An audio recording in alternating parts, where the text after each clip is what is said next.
మోహన్ రాజ్ లేనన్న ఒక చిన్న కథ చెప్పు.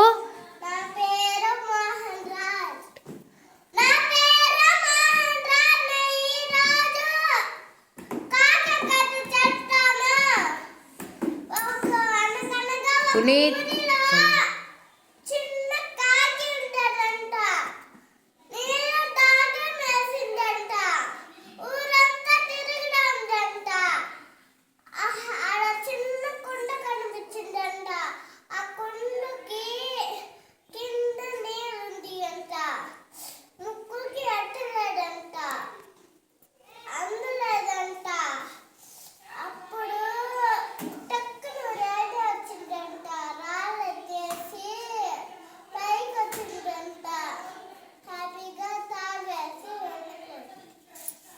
క్లాప్స్ కొట్టండి అన్న.